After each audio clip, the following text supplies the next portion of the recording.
Good morning friends, welcome to physical science पेफी classes. Friends, आज मैं आप लोगों को यूनिट 9 और यूनिट 11 यानी यूनिट 9 जो है आप लोगों का साइकोलॉजी एंड स्पोर्ट्स है, यूनिट 11 जो है आप लोगों का children and women in sports यानी कि चिल्ड्रन बच्चों और महिलाओं की क्या भागीदारिता है, उनको कैसे जो है इस मेन स्ट्रीम में लाया जाएगा सो दैट जो है हमारे देश का जो गोल नंबर 5th है यानी कि अचीव जेंडर इक्वालिटी है ना, goal number SDG goal number 5th, इसको हम कैसे जो है अचीव कर पाएंगे। Achieve gender equality goal number 5th जो है SDG का, कैसे इसको अचीव कर पाएंगे, इसमें स्पोर्ट्स का कितना बड़ा योगदान है, ये सब सारी चीज़ें हम लोग यूनिट 11 के अंदर पढ़ेंगे और यूनिट 9 के अंदर पढ़ेंगे साइकोलॉजी एंड स्पोर्ट्स। ठीक है, तो इम्पॉर्टेंट क्वेश्चन जो है मैं यहाँ पर कराऊंगा क्योंकि अभी टाइम बहुत कम है और जो आपको यहाँ पर क्या करना है, केवल और केवल जो है पासिंग मार्क कलेक्ट करने हैं। ठीक है, यानी कि इतने ही केवल 75 मार्क्स जो है ऑब्टेन करने हैं आउट ऑफ 150 में, तो उतना ही पढ़ना है जितना ज़रूरी है, बिकॉज इसका कोई मेरिट में काउंटिंग नहीं होगा। इसके आगे वाली जो वैकेंसी आने वाली जो भी स्टेट क्लियर करेंगे, इसके आगे जो वैकेंसी टीचर की निकलेगी उसमें जो होगा वो आपका जो मार्क्स होगा वो काउंट होगा, उसमें मेरिट बनेगी। यह केवल एलिजिबिलिटी क्राइटेरिया है, you have to obtain only 75 marks out of 150 marks. तो उतनी पढ़ना जितना ज़रूरी है, बिकॉज आपके पास टाइम भी कम है, केवल 7 डेज लेफ्ट है, तो 7 डेज में उतना ही पढ़िए जितना कि ज़रूरी है और जितना याद हो सके। बहुत सारे ऐसे भी कैंडिडेट्स हैं जिनका बैकग्राउंड ही नहीं है but they are eligible to fill up this state form, तो उनके लिए भी ये बहुत बड़ा बेनिफिशियल होने वाला है। तो आप लोगों से रिक्वेस्ट है, यदि एफर्ट्स को मेरे देखते हुए अगर आपको लग रहा है कि मैंने एफर्ट दिया है तो प्लीज़ लाइक एंड सब्सक्राइब मेरे चैनल को कर दीजिएगा और बेल आइकन जरूर प्रेस कर दीजिएगा। तो फ्रेंड्स, जो साइकोलॉजी में और एंड स्पोर्ट्स में क्या क्या इंपॉर्टेंट, सबसे पहला जो इंपॉर्टेंट क्वेश्चन आएगा रिगार्डिंग योर पर्सनालिटी से आ जाएगा। तो सबसे पहला जो क्वेश्चन आ सकता है वो पर्सनालिटी में पर्सोना शब्द कहाँ से लिया गया है, ग्रीक वर्ड है, लैटिन वर्ड है, अराबिक है या फ्रेंच है। तो आपको पता होना चाहिए यह एक लैटिन वर्ड है, पर्सोना जो है लैटिन वर्ड है। ठीक है, तो ये याद कर लीजिएगा। पर्सनालिटी को सबसे पहले कौन परिभाषित किया था, हु डिस्क्राइब हु डिफाइंड सब वेरी फर्स्टली अबाउट पर्सनालिटी। तो पहला ऑप्शन है कैटल है, आइसेंक है और सेल्डन है, कार्ल जंग है। देखिए फ्रेंड्स, सबसे पहले जो परिभाषित किया था कार्ल जंग ने 1933 में किया था। ठीक है, तो इनका जो ऑप्शन होगा, ऑप्शन नंबर 4 होगा, ये 1933 में इन्होंने डिफाइन किया था अबाउट द पर्सनालिटी। ठीक है, तो इसका जो है ये सब जो है इन्होंने भी पर्सनालिटी को डिफाइन किया हुआ है, बट कार्ल जंग जो है सबसे पहले इन्होंने डिफाइन किया था, जिन्होंने बताया था कि जो एक मनुष्य का जो एटीट्यूड होता है वो पहले से डिस्पोजल होता है, पहले से प्री डिस्पोज होता है to behave in a certain conditions, यानी कि किसी भी सर्टेन कंडीशन में, किसी भी निश्चित अवस्था में यानी सिचुएशन में वो जो है पहले से प्री डिफाइंड होता है। तो इस तरीके से बताया था इन्होंने, और इन्होंने कार्ल जंग ने 3 टाइप्स ऑफ पर्सनालिटी बताया था। पहला जो इस भी याद कर लीजिएगा आप लोग, जो पहला बताया था इन्होंने इंट्रोवर्ट बताया था। इंट्रोवर्ट मतलब हिंदी में बोलते हैं इसको अधोमुखी, एक्सट्रोवर्ट बोलते हैं यानी बहिर्मुखी, एक्सट्रोवर्ट। और तीसरा जो बताया था इन्होंने एम्बीवर्ट बताया था। तो एक क्वेश्चन से यहाँ पर 2-3 क्वेश्चन आपको याद हो गया। कार्ल जंग ने सबसे पहले पर्सनालिटी को डिफाइन किया था 1933 में, यह क्वेश्चन बहुत इंपॉर्टेंट है और यह पूछ सकता है कि कार्ल जंग ने कितने टाइप्स ऑफ पर्सनालिटी बताया था। तो आपको पता होना चाहिए 3 टाइप्स ऑफ पर्सनालिटी बताया था, एक बहिर्मुखी, एक अधोमुखी और एक जो था एम्बीवर्ट। एम्बीवर्ट मतलब होता है कि नॉर्मल यानी कि दोनों के बीच का। ठीक है, तो एम्बीवर्ट हो गया। तो ये था। नेक्स्ट क्वेश्चन की तरफ चलते हैं, सेल्डन्स क्लासिफिकेशन ऑफ पर्सनालिटी। देखिए क्वेश्चन बहुत इंपॉर्टेंट है, चाहे वो MP सेट में हो या फिर KVS में हो, NVS में, चाहे जितने भी एग्ज़ाम होते हैं, ठीक है, UGC नेट के भी, सब में सेल्डन्स की क्लासिफिकेशन ऑफ पर्सनालिटी जरूर आता है। इसमें मैं आप लोगों को बताऊंगा, बहुत इंपॉर्टेंट क्वेश्चन, एक क्वेश्चन है, 3 क्वेश्चन है, जिसमें से एक क्वेश्चन 100% आपके आने वाला है एग्जाम में। जैसे कि देखिए सबसे पहला जो है, यहाँ पर मैं इसको मिनिमाइज कर लेता हूँ थोड़ा। यस, देखिए इन्होंने बताया था कि हमारा जो शरीर होता है 3 टाइप्स ऑफ बॉडी होती है जो कि सोमैटोटाइप बोलते हैं। पहला होता है एंडोमार्फ, दूसरा होता है मेसोमार्फ और तीसरा होता है एक्टोमार्फ। ठीक है, तो एंडोमार्फ मतलब जो मोटे तगड़े होते हैं लोग जो होते हैं उन्हें बोलते हैं एंडोमार्फ। ठीक है, मेसोमार्फ जो होते हैं जो बीच वाले होते हैं, यानी कि उनका जो एथलेटिक बॉडी होती है और वे जो है सबसे अच्छा परफॉर्मेंस दे पाएंगे। और एक्टोमार्फ होते हैं जो as good as lean and thin type के, यानी कि आप समझ लीजिए जो मैराथन रनर होते हैं ना, वैसे ही उन्हें बोलते हैं एक्टोमार्फ। ठीक है, तो इस चीज़ को आप लोग याद कर लीजिएगा। और इसका जो बोन फैट और मसल का रेशियो है, देखिए बोन फैट एंड मसल का जो रेशियो है, तो ये जो रेशियो जो पूछता है केवल और केवल एंडोमार्फ का पूछता है। यदि आपको तीनों याद हो गया तो बहुत बढ़िया बात है, बट एंडोमार्फ का तो आप रट के जाइए कि एग्जाम में आने वाला है। तो 1:7:1 रेशियो होता है। तो यानी कि 1 क्या है, बोन का रेशियो है, और 7 जो है फैट होता है, और मसल्स होती है 1। देखिए एक बार फिर से आपको मैं एलाबोरेट कर देता हूँ। एंडोमार्फ जो होते हैं ये मोटे तगड़े लोग होते हैं, बियर्ड शिफ्ट इनका पर्सनालिटी होता है, सेफ होता है शरीर का। इनके जो बोन का परसेंटेज होता है यदि लिया जाए तो उसमें 1 जो है 1:7:1 है। यानी कि इनका जो फैट होगा, फैट परसेंटेज यदि बॉडी में बात कर लें तो that will be higher than the bone and muscles, तो ये फैट है। और मीजोमार्फ की अगर बात कर लें, मीजोमार्फ वाले जो होते हैं कैंडिडेट जो होते हैं, जो एथलीट्स होते हैं, उनका जो परसेंटेज ऑफ बोन जो होता है वो compare to fat and muscles जो है ज़्यादा होता है। तो यहाँ पर आप बोन को देख सकते हो आप लोग। Then last one but not late the list, ectomorph. Ectomorph में क्या होता है, मसल्स जो होते हैं वो सबसे ज़्यादा जो होते हैं हावी होते हैं, वो होते हैं 7 रेशियो में। तो इस तरीके से आप याद कर लीजिए 1:7:1 जो है एंडोमार्फ। ये वेरी वेरी इंपॉर्टेंट क्वेश्चन है एंडोमार्फ का, तो 100% याद कर लीजिए। इसमें बस इतना याद कर लीजिए, जो बीच में होगा वो 7 होगा, वो फैट है हमारा, ठीक है। और बात कर लें यदि कार्ल जंग ने जो दिया था, कार्ल जंग ने, मैंने बताया था आपको टाइप्स ऑफ पर्सनालिटी बताया था, 3 प्रकार के होते हैं, इंट्रोवर्ट, एक्सट्रोवर्ट एंड एम्बीवर्ट। तो इंट्रोवर्ट को हिंदी में बोलते हैं, जैसे बहुत सारे लोग बोल रहे थे कि हिंदी में भी थोड़ा सा क्लास लीजिए, पढ़ाइए, हम लोग हिंदी मीडियम वाले हैं। तो फ्रेंड्स मैं आप लोगों से माफ़ी मांगूंगा, जो कंटेंट होगा that will be in English, but मैं जो एलाबोरेट करूंगा, जो मैं इसको डिफाइन करूंगा, वो हिंदी और इंग्लिश दोनों लैंग्वेज में होगा, ठीक है, बाइलिंगुअल होगा, सो दैट जो है दोनों लोगों के लिए कंफर्टेबल हो। तो इंट्रोवर्ट को बोलते हैं अंतर्मुखी, एक्सट्रोवर्ट को बोलते हैं बहिर्मुखी, और एम्बीवर्ट मतलब होता है जो सामान्य, दोनों के मध्य का हो, उसे एम्बीवर्ट बोलते हैं। That is more suited personality in the human being, that is ambivert.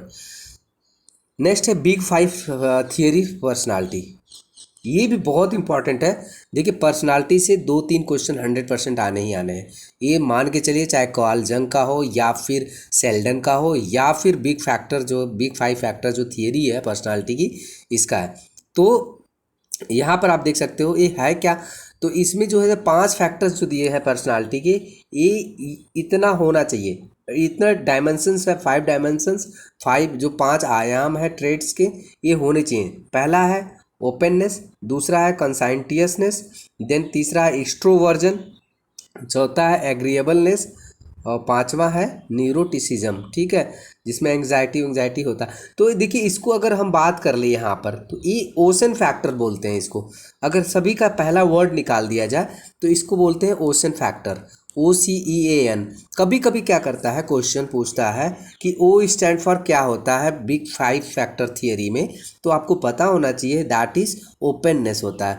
Then C stand for होता है conscientiousness, then E stand for होता है extroversion, and then A stand for agreeableness, और last one is N stand for neuroticism. तो इस तरीके से ocean जो है, यदि पहला वर्ड हम निकाल देते हैं तो ओशन बोलते हैं। Sometimes it is also known as ocean or big 5 factor theory. तो अब ये भी होना चाहिए कि यह क्वेश्चन कैसे आ सकता है। तो क्वेश्चन का सबसे पहला जो आता है उसमें एक्सपेंशन पूछता है। एक्सपेंशन में पहले पूछ देगा कि जो E स्टैंड फॉर है उसका क्या है, तो एक्सट्रोवर्ट, एक्सट्रोवर्जन, या फिर कुछ और दे दिया, या फिर एग्रीएबलनेस, ए का एग्रेशन दे दिया। तो इस तरीके से उसमें से एक चीज़ गलत होगा, उसी को आपको फाइंड आउट करना होगा और एलिमिनेट करना होगा कि कौन सा जो है ऑप्शन जो है सही है। और इसमें एक क्वेश्चन और बनता है फ्रेंड्स कि जो बिग 5 थियरी ऑफ पर्सनालिटी है, इनको किसने डिफाइन किया था, कौन बताया था। बिकॉज हमने तो ये देख लिया कि कार्ल जंग ने जो बताया था 3 types of personality, that is extrovert, introvert and ambivert. और सेल्डन ने भी 3 टाइप्स ऑफ सोमैटोटाइप बॉडी बताया था, एक्टोमार्फ, एंडोमार्फ एंड मीजोमार्फ। और बिग 5 फैक्टर जो थियरी था, it was propounded by Paul Costa and Robert McCrae ने दिया था। ये दो वैज्ञानिक के, दो साइंटिस्ट हैं, इनका नाम आ सकता है, पूछ सकता है कि who defined big 5 factor theory of personality in the psychology. तो आपको पता होना चाहिए that they are Paul Costa, PAULCOSTA Costa and Robert McCrae. यदि आपको ये याद है पॉल रॉबर्ट, तो ये भी आप एक तरीके से समझ लीजिए, ये पता हो जाएगा। देखिए पर्सनालिटी में P होता है और R होता है। Personality P stand for Paul और R स्टैंड फॉर रॉबर्ट। तो इस तरीके से आप कर लीजिए कि पर्सनालिटी को शॉर्ट फॉर्म में PR लिखते हैं, PER लिखते हैं। तो इस तरीके से पॉल रॉबर्ट ने इन्होंने दिया था। ठीक है, इतने में आप पकड़ लेंगे जो भी ऑप्शन आएगा, क्योंकि आपका जो एग्ज़ाम होगा that will be multiple choice question, तो आप लोग इजीली जो है पकड़ सकते हैं। देखिए इसमें क्या दिया है, देखिए क्वेश्चन आ गया है इसमें बिग 5 फैक्टर थियरी का। Which one is not part of big 5 personality theory. कौन सा इसमें से पार्ट नहीं है। मैंने ओशन बताया था, आपको याद होगा, ocean OCEAN, O stand for openness. इसी तरीके से C स्टैंड फॉर बताया था कॉन्साइंटियसनेस, इस तरीके से। तो आपको इसमें से फाइंड आउट करना है कि इसमें से कौन सा जो है बिग 5 फैक्टर थियरी का पार्ट नहीं है। तो देखिए ओशन, अगर आपको देखा होगा ओशन ऐसे पहले लिख लीजिएगा, ठीक है। अगर ऐसे आएगा एक क्वेश्चन 100% आएगा।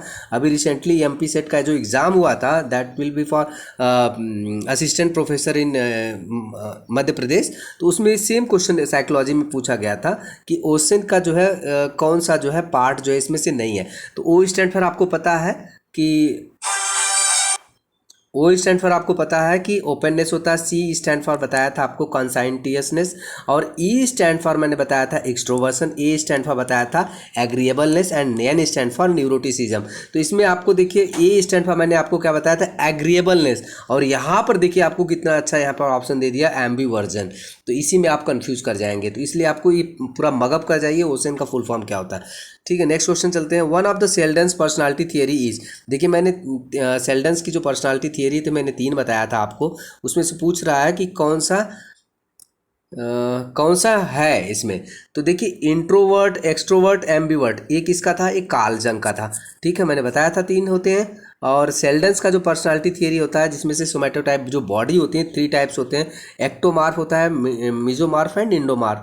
तो इसमें क्या है, option number B will be correct option, क्योंकि ये सेल्डन का दिया हुआ है। बाकी ये जो 3 दिए हुए हैं वो कार्ल जंग के हैं। नेक्स्ट चलते हैं friends, which is not a technique of extrinsic motivation. देखिए मोटिवेशन जो होते हैं 2 टाइप के होते हैं, एक होता है इंट्रिंसिक मोटिवेशन और एक दूसरा होता है एक्सट्रिंसिक मोटिवेशन। इंट्रिंसिक मोटिवेशन जो होता है वो इनर हैंड होता है, यानी कि वो आपके अंदर स्वतः ही विद्यमान रहता है।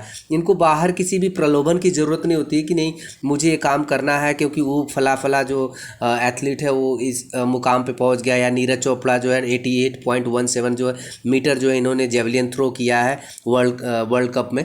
तो इस तरीके से जो एक्सट्रिंसिक मोटिवेशन होता है ये अलग होता है, यानी कि दूसरों के प्रभाव से हम जो है उसको ग्रहण करते हैं, that will B extrinsic motivation.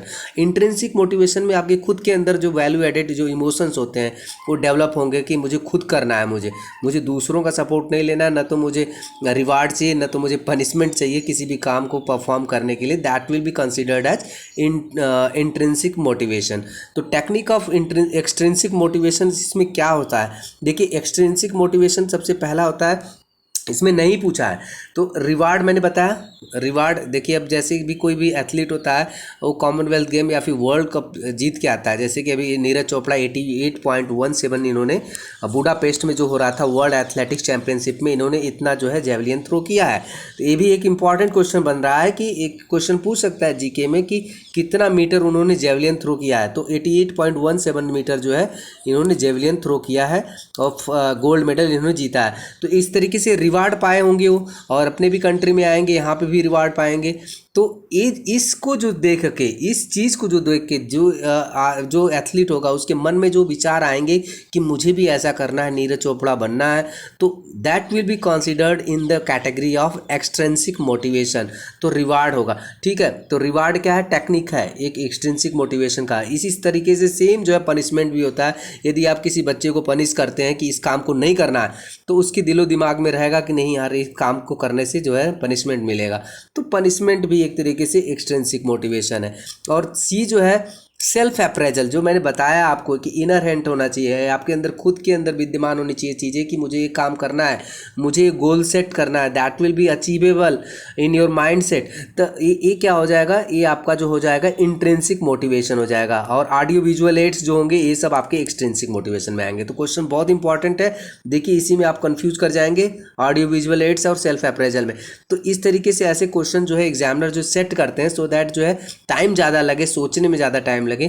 तो मैं यहाँ पर आप लोगों को सीधे जो है सेग्रीगेट करके ही क्वेश्चन लेके आ रहा हूँ सो दैट आपका थोड़ा सा विचार जो है और खुद का डेवलप हो, ठीक है, ह्यूरिस्टिक जो माइंडसेट हो आपका डेवलप हो। तो यहाँ पर जो क्वेश्चन का आंसर हो जाएगा that will be C, self appraisal. Then next question है how many types of aggression are there in sports. देखिए एग्रेशन मैंने आपको पढ़ाया नहीं फ्रेंड्स, बट मैं आप लोगों को बता देता हूँ। एग्रेशन जो होता है ये पॉजिटिव वे में भी होता है और एक निगेटिव वे में भी होता है, ये दोनों वे में हम इसको यूज़ कर सकते हैं। But in sports we always use in the positive manner to achieve the desired performance level, ठीक है। तो यहाँ पर क्या है, how many types of aggression question पूछ रहा है कि एग्रेशन यानी आक्रामकता, हिंदी में बोलते हैं इसको आक्रामकता। आक्रामकता जो है कितने टाइप्स की होती है तो आपको पता होना चाहिए, दैट इज 3 टाइप्स। 3 टाइप्स में क्या होगा, 3 टाइप्स में जो पहला होता है होस्टाइल एग्रेशन होता है, दूसरा होता है इंस्ट्रूमेंटल एग्रेशन और तीसरा होता है असर्टिव बिहेवियर एग्रेशन। न होगा तो आप लोग लिख लीजिएगा फ्रेंड्स। होस्टाइल एग्रेशन में छोटा सा बता देता हूँ। होस्टाइल एग्रेशन जो होता है इसको हम इम्पल्सिव एग्रेशन भी बोलते हैं और इसको रिएक्टिव एग्रेशन भी बोलते हैं। अच्छा एक चीज़ मैं बता दूं कि होस्टाइल एग्रेशन में जैसे होता है कि आप हॉस्टिलिटी दिखाएंगे अपोनेंट को।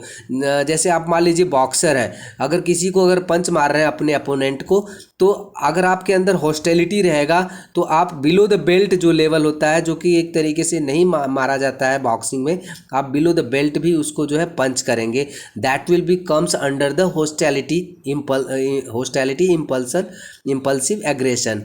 तो इस तरीके से आपको क्वेश्चन का पता होना चाहिए। 3 टाइप्स ऑफ एग्रेशन जो है यहाँ पर होता है। पहला मैंने बताया आपको होस्टाइल एग्रेशन या फिर इम्पल्सिव एग्रेशन या फिर इसको रिएक्टिव एग्रेशन भी बोलते हैं। देन होता है इंस्ट्रूमेंटल एग्रेशन।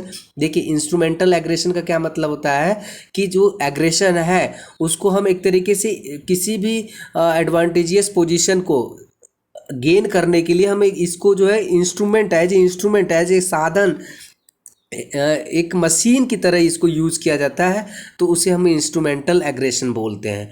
अच्छा एक चीज़ मैं बता दूं आपको कि जो इंस्ट्रूमेंटल एग्रेशन होता है इसमें चीज़ होती है ये पहले ही प्लान करके रखा जाता है कि यदि मान लीजिए कि यदि मुझे मान लीजिए कोई भी गेम जीतना है या फिर स्पोर्ट्स जीतना है तो हम पहले से ही प्लान करके रखेंगे। प्री जो डिफाइंड होगा एग्रेशन होगा कि अगर मान लीजिए इसको अगर मुझे हासिल करना है तो मुझे जो है इंस्ट्रूमेंटल एग्रेशन जो है दिखाना पड़ेगा।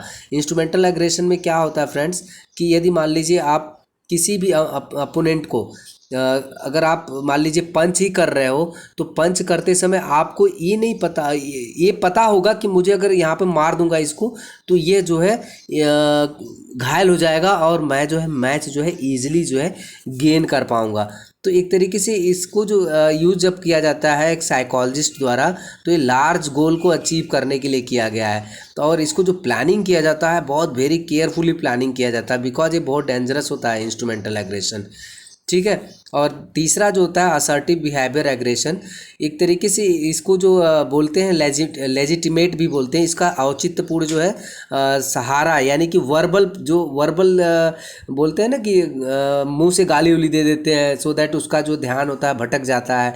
तो इस तरीके से जो वर्बल फोर्सेस निकलते हैं अपने मुंह से तो उसको क्या बोलते हैं, किसी भी चीज़ का जो है साइकोलॉजिकल इफेक्ट पड़ता है अपोनेंट के ऊपर कि उसका जो है ध्यान जो है वहाँ से भटक जाए।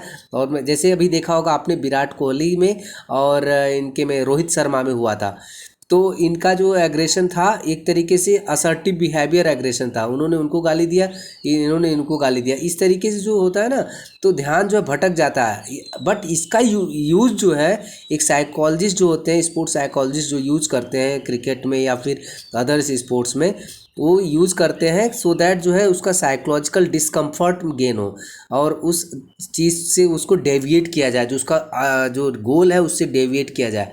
ठीक है। जैसे हम लोग वॉलीबॉल खेलते हैं, मैं अपना बता रहा हूँ, मैं वॉलीबॉल खेलता हूँ। अब वॉलीबॉल खेलता हूँ तो हम क्या बोलते हैं, अपोनेंट जैसे सर्विस करता है, देखना नेट में जाएगी, देखना नेट में जाएगी, तो उसका जो है ध्यान जो है, जो एक गोल उसने सेट किया था, प्री डिफाइंड जो गोल सेट किया था कि मुझे जो स्मैश करके ही सर्विस करना है, वो डरेगा कि नहीं कहीं सही में नेट में तो नहीं फंस जाएगा। That is considered as assertive behaviour aggression. यह जो है बहुत पॉजिटिव वे में लिया जाता है और ये बहुत ज़्यादा अच्छा होता है। देखिए फ्रेंड्स, बहुत ज़्यादा मैं आप लोगों को एलाबोरेट नहीं करूँगा बिकॉज वीडियो जो है ऑलरेडी 20 मिनट हो चुका है। यूनिट 11 भी मुझे कवर करना है। Which is not A part of motivation. मैंने बताया आपको दो तरीके का मोटिवेशन होता है, इंट्रिंसिक और एक्सट्रिंसिक। तो इसमें सोशल मोटिवेशन कोई नाम की चीज़ नहीं होती, इस पर आप टिक करके आ जाएंगे और क्वेश्चन को सही कर देंगे। Next, it is also known as a predatory aggression. देखिए मैंने आपको 3 एग्रेशन का पार्ट बताया। पहला हॉस्टाइल या फिर इम्पल्सिव एग्रेशन, दूसरा बताया था इंस्ट्रूमेंटल एग्रेशन, तीसरा बताया था असर्टिव बिहेवियर एग्रेशन। तो जो प्रीडेटरी जो होता है, प्रीडेटरी एग्रेशन जो है, मैंने बताया था आपको कि जो प्रीडेटरी एग्रेशन होता है पहले से प्लान्ड होता है, दैट इज इंस्ट्रूमेंटल एग्रेशन, कि मुझे इसको यहाँ मार देना है, चोट करके हटा देना है और ये जो है गेम से बाहर हो जाएगा। तो यहाँ पर इंस्ट्रूमेंटल एग्रेशन को प्रीडेटरी एग्रेशन भी बोलते हैं। ठीक है। नेक्स्ट है big five factor theory was given by. देखिए क्वेश्चन भी आ गया यहाँ पर। मैंने आपको बताया था पर्सनालिटी में पी और ई आर अगर मान लीजिए शुरू के इनिशियल ले लोगे तो पर्सनालिटी में पी जो है पॉल कास्टा, आर जो है रॉबर्ट मैक्राई द्वारा दिया गया था। नेक्स्ट है इंडोमार्फ बॉडी टाइप ऑफ। देखिए इंडोमार्फ मैंने बताया था पीयर शेप्ड बॉडी होगी, यानी नाशपाती के आकार की आपकी बॉडी होगी, that will be known as endomorph. और किसने दिया था फ्रेंड्स, मैंने बताया था ना आपको, किस शेल्डन ने इसको दिया था। Motivation naturally derive in a person. देखिए मैंने आपको बताया था कि नेचुरली यानी आपकी इनहरेंटली इनर सोल से जो चीज़ें उत्पन्न होती हैं, डिराइव होती हैं, उन्हें हम बोलते हैं इंट्रिंसिक मोटिवेशन। इंट्रिंसिक मोटिवेशन तो यानी ऑप्शन जो हो जाएगा डी होगा जाएगा ऑप्शन करेक्ट ऑप्शन। नेक्स्ट है not a feature of intrinsic motivation. देखिए यह क्वेश्चन बहुत इंपॉर्टेंट है और बहुत लोग इसको नहीं कर पाएंगे, अच्छे लोग भी नहीं कर पाएंगे, बट यहाँ समझने की ज़रूरत है कि इंट्रिंसिक मोटिवेशन का कौन सा फीचर्स नहीं है। देखिए फीडबैक है, गोल्स है, एटीट्यूड्स है और नीड्स है। ठीक है। यहाँ पर देखिए नीड्स तो कट कर दोगे आप, ठीक है, ये कोई नीड्स नहीं होती है और इसका कोई फीडबैक नहीं होता है, और ये जो इन्हीं में दोनों में अंतर हो जाएगा आपका गोल्स और एटीट्यूड्स में। देखिए एटीट्यूड जो होता है फ्रेंड्स हमारे इन्वायरमेंट से ही क्रिएट होता है। हमारा जो एटीट्यूड सेफ होता है that will be created or shaped by our environment. Environment मतलब होता है कि आपका फैमिली इन्वायरमेंट क्या है, आपका जो सोशल इन्वायरमेंट क्या है, या फिर आपका फ्रेंड सर्किल क्या है, that is determined by our environment, यानी attitude is determined by our environment. तो इन्वायरमेंट में एटीट्यूड हो रहा है तो इसको हम क्या कह सकते हैं, इसको एक्सट्रिंसिक मोटिवेशन कह सकते हैं। तो इसलिए इसको भी हम क्या करेंगे, कट कर देंगे। यहाँ पर देखिए गोल्स जो होगा ना, गोल्स होगा वो इनर सेट होगा, that is determined by the intrinsic motivation. तो ये गोल्स जो है इधर करेक्ट ऑप्शन हो जाएगा। नेक्स्ट है यूनिट 11। जैसा कि मैंने आप लोगों को प्रॉमिस किया था कि आने वाले दिनों में मैं 2-2 3-3 यूनिट आपको कवर करूंगा और उससे इंपॉर्टेंट जो क्वेश्चन होंगे वो मैं लेकर आऊँगा। तो यहाँ पर देखिए children and women in sports unit 11। तो इसमें क्या क्या इंपॉर्टेंट पॉइंट्स जो है फ्रेंड्स, देखिए कि एक्सरसाइज गाइडलाइंस, हाँ ये इंपॉर्टेंट है यहाँ पर कि एक्सरसाइज गाइडलाइंस जो है WHO द्वारा जो दिया गया है, वर्ल्ड हेल्थ ऑर्गेनाइजेशन द्वारा, वो डिफरेंट एज ग्रुप्स के लिए क्या क्या दिया गया है। तो आपको पता होना चाहिए चिल्ड्रंस के लिए अलग है और 18 टू जो एडल्ट है 18 टू 65 ईयर्स के लिए अलग दिया है और 65 ईयर्स एंड एबव के लिए अलग दिया हुआ है कि कितना जो है इनका जो है पीरियड होना चाहिए, ड्यूरेशन होना चाहिए एक्सरसाइज का। तो ये जो है क्वेश्चन एक यहाँ से बन सकता है। दूसरा क्वेश्चन बन सकता है कॉमन पॉस्टुरल जो डिफॉर्मिटीज़ होती हैं, लाइक काइफोसिस होता है, लार्डोसिस होता है, स्कोलियोसिस होता है, नॉक नी, बो लेग्स एंड फ्लैट फुट होता है। इनसे भी एक क्वेश्चन जो है 100% आएगा ही आएगा। और तीसरा जो बन सकता है फ्रेंड्स, जो क्वेश्चन बन सकता है वो बन सकता है आपका स्पेशल कंसिडरेशन, यानी कि जो मिनार्ची होता है या फिर मेंस्ट्रुअल डिसफंक्शंस होता है वीमेन में, उनका क्या मतलब होता है, इस तरीके से क्वेश्चन बन सकता है। तीसरा जो क्वेश्चन बन सकता है बहुत ही इंपॉर्टेंट होने वाला है, दैट इज ट्राइएड। ट्राइएड क्या होता है, इसमें क्या होता है आपको याद करना है ओईओ, यानी कि AEO याद कर लेना है। AEO, ए स्टैंड फॉर होता है अमीनोरिया, और ई स्टैंड फॉर होता है ईटिंग डिसऑर्डर, और ओ स्टैंड फॉर होता है ऑस्टियोपोरोसिस। क्वेश्चन भी पूछ सकता है कि फीमेल जो एथलीट ट्राइएड होता है उसका कौन सा पार्ट नहीं है, तो यहाँ पर एक ऑप्शन और बढ़ा देगा और आपको फाइंड आउट करना होगा कि कौन सा पार्ट नहीं है। तो आपको पता होना चाहिए कि ये पार्ट जो है नहीं है। तो इस तरीके से चलते हैं। अभी फॉर चिल्ड्रेन जो मैंने बताया था, देखिए फिर हम फ्रेंड्स, जो चिल्ड्रेन के लिए मैंने बताया था आपको कि 5 से 17 साल के जो बच्चे होंगे उनको जो एक्सरसाइज का जो ड्यूरेशन होगा 60 मिनट्स होगा, मॉडरेट टू विगरस एक्सरसाइज होगी, और ये डेली के लिए होगी। इससे ज़्यादा भी जा सकते हैं, बट WHO ने इनको निर्धारित किया है कि एटलीस्ट जो है 60 मिनट्स जो है मॉडरेट टू विगरस जो है एक्सरसाइज होनी चाहिए। ठीक है। और इम्पॉर्टेंट जो क्वेश्चन जो आ सकता है फॉर एडल्ट्स के लिए आ सकता है, क्योंकि हम एडल्ट्स के अंदर में कैटेगरी में आते हैं 18 to 64 ईयर्स में।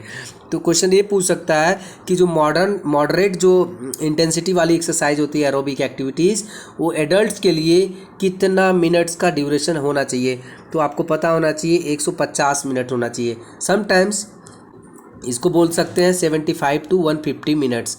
ठीक है। और ये वीक होना चाहिए, एक वीक में इतना करना है आपको, यानी 75 मिनट से लेके 150 मिनट तक आपको एक वीक के लिए करना है। और एक क्या है उसमें मॉडरेट इंटेंसिटी में आ सकता है एग्ज़ाम में। और फिर यदि विगरस की अगर बात कर लें थ्रू आउट द वीक, तो यह जो होता है 75 मिनट तक आप कर सकते हो।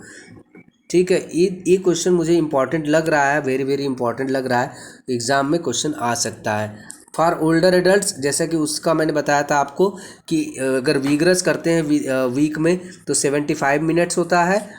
ठीक है। और यदि मॉडरेट करते हैं तो 75 से लेकर 150 करते हैं। Same as good as older adults के लिए भी सेम जो है इन्होंने निर्धारित किया है WHO ने, ओल्डर एडल्ट्स के लिए भी।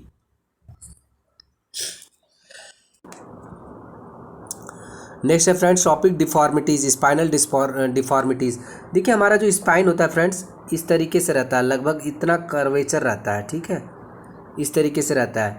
तो अगर मान लीजिए यह ज़्यादा कर्व हो गया, ऐसे हो गया, यस टाइप का बन गया या सी टाइप का बन गया, ठीक है, इस तरीके से बन गया, तो एक तरीके से डिफॉर्मिटीज़ होते हैं। तो इन डिफॉर्मिटीज़ मतलब कमियां, यानी खराबी, डिफॉर्मिटीज़ मतलब खराबियां होती हैं। तो स्पाइनल यानी कि जो हमारी रीढ़ की हड्डी में जो कैसे खराबी होती है, अगर नॉर्मल शेप में नहीं है तो एक तरीके से डिफॉर्मिटीज़ माना जाएगा। ठीक है।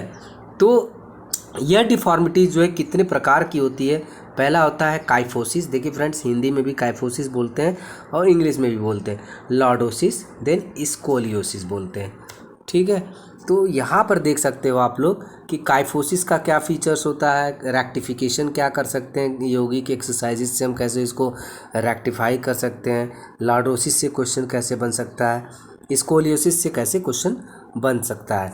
तो अभी चलेंगे हम लोग। ठीक है। तो अगर मैं आप लोगों को थोड़ा बहुत ब्रीफ कर दूं कि what is kyphosis and lordosis और कैसे क्वेश्चन आ गए, तो आगे तो हम लोग मान लीजिए क्वेश्चन तो पढ़ेंगे ही पढ़ेंगे, बट मैं आप लोगों को थोड़ा सा एक ब्रीफ बता देना चाहता हूं कि कैसे क्वेश्चन जो है बन सकते हैं, सो दैट आप जो है ईजिली जो है टैकल जो है इस क्वेश्चन को कर पाएंगे। तो देखिए फ्रेंड्स, जो स्पाइनल कॉर्ड होता है हमारा, जो एक लॉन्ग थीन टैबुलर बंडल होता है नर्व टिश्यूज़ का, जो कि हमारे ब्रेन और स्पाइनल कॉर्ड को मिलाकर बोलते हैं स्पाइनल कॉर्ड। तो यह जो होता है टोटल नंबर ऑफ जो स्पाइनल कॉर्ड का अगर बात कर लें तो ये 31 होते हैं। ठीक है। तो अगर हम बात कर लें काइफोसिस क्या होता है, देखिए काइफोसिस मैंने आपको बताया कि हमारा जो स्पाइनल कॉर्ड होता है, स्पाइनल कॉर्ड जो होता है वो इस तरीके से लगभग होता है। ठीक है, इस तरीके से होता है। अगर मान लीजिए यह कर्व जो है ज़्यादा हो जाता है तो उसे डिफॉर्मिटीज़ में बोलेंगे। यदि काइफोसिस का बोले, जो इनवर्ड कर्वेचर होता है यानी अंदर की तरफ जो होता है, पहला काइफोटिक बोलते हैं कर्व, तो ये जो अंदर की तरफ होता है इनवर्ड जो होता है उसे काइफोटिक बोलते हैं। यदि यह ज़्यादा अंदर चला गया है तो इसे क्या बोलेंगे, काइफोसिस। तो कितना ज़्यादा अंदर चला गया है, क्या रेंज होना चाहिए, इसको आपको याद करना है। देखिए यदि काइफोसिस है तो उस काइफोटिक कर्व है तो आपका जो रेंज होना चाहिए, आपके स्पाइनल कॉर्ड का जो रेंज होना चाहिए वो होना चाहिए 20 to 45 डिग्री जो है झुका होना चाहिए। इससे ज़्यादा अगर हो गया तो काइफोसिस रोग हो जाएगा, काइफोसिस डिफॉर्मिटीज हो जाएगी। तो यानी क्वेश्चन ऐसे पूछ सकता है कि what is the range of kyphotic curve. तो 20 से 45 डिग्री काइफोटिक कर्व का रेंज होता है। यदि इससे ज़्यादा मोर देन 45 हो गया तो कौन सी डिफॉर्मिटीज हो जाएगी, काइफोसिस हो जाएगी। क्वेश्चन ऐसे पूछ सकता है। इसी तरीके से लॉर्डोसिस है फ्रेंड्स, जो दूसरा कर्व होता है। पहला तो मैंने इनवर्ड बताया, ये इनवर्ड कर्व बताया काइफोटिक, और आउटवर्ड यानी जो बाहर की तरफ जो कर्व होता है उसे हम बोलते हैं लॉर्डोटिक कर्व बोलते हैं। ये लॉर्डोटिक कर्व का कितना होता है, रेंज होता है, वो होता है 30 to 65 डिग्री होता है। अगर 65 डिग्री से ज़्यादा अगर बेंड होता है, बाहर की तरफ होता है, आउटवर्ड की तरफ होता है, तो उसको क्या बोलेंगे हम लोग, लॉर्डोसिस रोग बोलेंगे, डिफॉर्मिटीज़ बोलेंगे। ठीक है। और स्कोलियोसिस में क्या होता है, जो हमारा स्पाइन होता है वो यस शेप में ऐसे आ जाता है या फिर सी शेप में ऐसे हो जाता है, तो इसको स्कोलियोसिस बोलते हैं। थोड़ा सा ब्रीफ आइडिया है, एग्जाम में जो क्वेश्चन पूछा जा सकता है कि मोर देन 45 जो कर्व होता है, डिग्री होता है, वह किसका होता है, तो आपको पता होना चाहिए कि काइफोटिक का होता है। मोर देन 65 जो होता है उसे बोलेंगे लॉर्डोसिस। ठीक है। तो इस तरीके से क्वेश्चन जो है बन सकता है, जो कि मैंने आपको बता दिया। देखिए स्पेशल कंसिडरेशन मिनार्ची एंड मेंस्ट्रुअल डिस्फंक्शंस।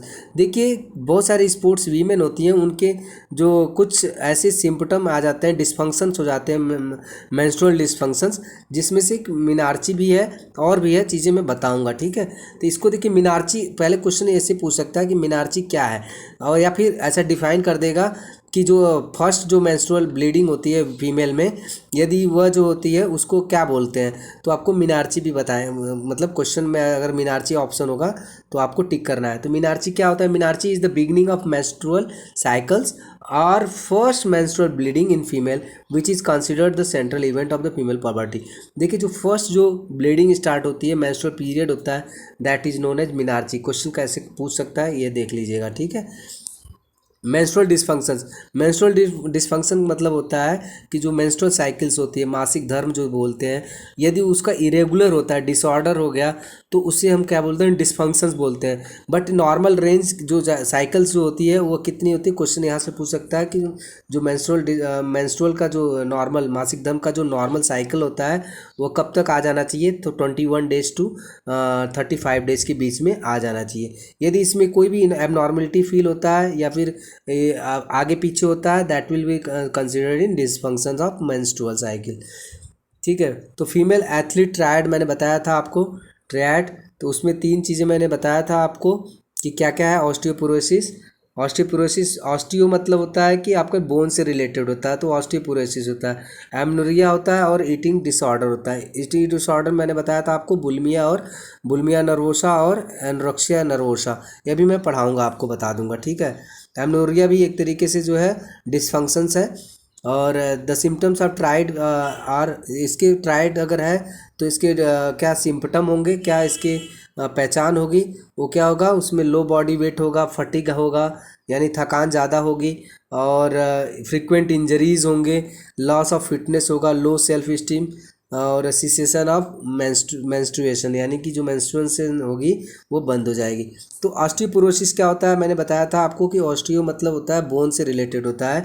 तो हम इसमें क्या होता है, यदि ऑस्टियोपोरोसिस हो जाता है तो हमारा जो बोन डेंसिटी होता है, यानी कि हमारी जो हड्डी की जो घनत्व की क्षमता जो होती है धीरे धीरे कम होती जाती है, और जो हमारा एस्ट्रोजन होता है और पुअर न्यूट्रिशन होती है वो काफ़ी ज़्यादा प्रभावित होती है। तो इस तरीके से जो कैल्शियम का जो इंटेक होता है वो कम हो जाता है, तो उसको क्या बोलते हैं, ऑस्टियोपोरोसिस बोलते हैं। काजेस क्या होते हैं, तो आप देख सकते हो विटामिन डी के जो डाइट में जो है कम होता, मतलब कम लेना, हार्मोन लेवल का कम हो जाना, इस तरीके से होता है। समटाइम्स ईटिंग डिसऑर्डर्स से भी होता है, जैसे कि एनोरेक्सिया और बुलिमिया। तो एमनोरिया क्या होता है, देखिए दूसरा जो फंक्शन है तो उसको ट्रायड का जो दूसरा है उसको क्या बोलते हैं, उसको एमनोरिया बोलते हैं। एमनोरिया में क्या होता है कि जो मेंस्ट्रुएशन जो साइकिल होती है वो जो होती है एक मतलब एब्सेंस हो जाती है, ख़त्म हो जाती है, यानी कि एक बार जो है अवकाश में चली जाती है। तो या तो एक बार या फिर एक से अधिक बार मेंस्ट्रुअल जो पीरियड होता है वो मिस हो जाता है, that is known as amenorrhea बोलते हैं। इंपॉर्टेंट है फ्रेंड्स, देखिए एमनोरिया बताया था और आपको सबसे ऊपर एक चीज़ बताया था मैंने यहाँ पर, ये मिनार्ची, ये मिनार्चे और एमनोरिया इन दोनों में बहुत कन्फ्यूजन होगा, इसको लिख लीजिए, रिवाइज करते रहिएगा आप लोग, ठीक है। तो ट्रायड का मैंने बता दिया, एमनोरिया और ऑस्टियोपोरोसिस। और ईटिंग डिसऑर्डर में दो टाइप्स के होते हैं, एक बुलिमिया नर्वोसा होता है, एक एनरोक्सिया नर्वोसा होता है। एनरोक्सिया नर्वोसा में क्या होता है कि एक तरीके से अपने आप को जो है दुबला पतला कर लेना। It is an eating disorder which causes people obsess about weight and what they eat. Anorexia is characterise by disordered body structure. देखिए इसमें क्या होता है ना, लोग लीन एंड थिन दिखने की कोशिश करने लगते हैं और अपना जो डाइट होता है उसके ऊपर ध्यान नहीं देते और कम करने लगते हैं, तो एक तरीके से डिसऑर्डर है, that is considered in anorexia nervosa, ठीक है। तो इसमें क्या होगा कि लोग क्या होंगे, अपने जो वेट होगा उसको below the normal weight maintain करना कोशिश करेंगे, जैसे कि वो मिस वर्ल्ड और मिस यूनिवर्स का खिताब जीतने वाले हैं ना, तो उस तरीके से होता है। या फिर अगर एथलेटिक्स कॉन्सेप्ट में अगर बात करें तो इस सिनेरियो में हम देखते हैं कि जो वेट कैटेगरी होती है, जैसे कि फाइटिंग वेट कैटेगरी, बॉक्सिंग का हो गया, रेसलिंग का हो गया, तो उसमें भी ये लोग एनोरेक्सिया नर्वोसा जो है ईटिंग डिसऑर्डर से पीड़ित हो जाते हैं, ठीक है। तो बुलिमिया नर्वोसा क्या होता है, इसमें कम खाते हैं, इसमें ज़्यादा खाते हैं, ठीक है। To weight higher to gain higher weight, ठीक है। तो इस तरीके से बुलिमिया नर्वोसा हो गया।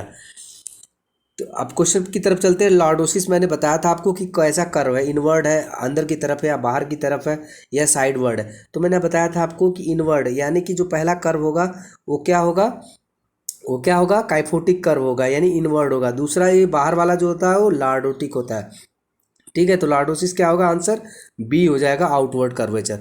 नेक्स्ट क्वेश्चन है, there are how many types of motor development. तो 4 तरीके का मोटर डेवलपमेंट होता है फ्रेंड्स।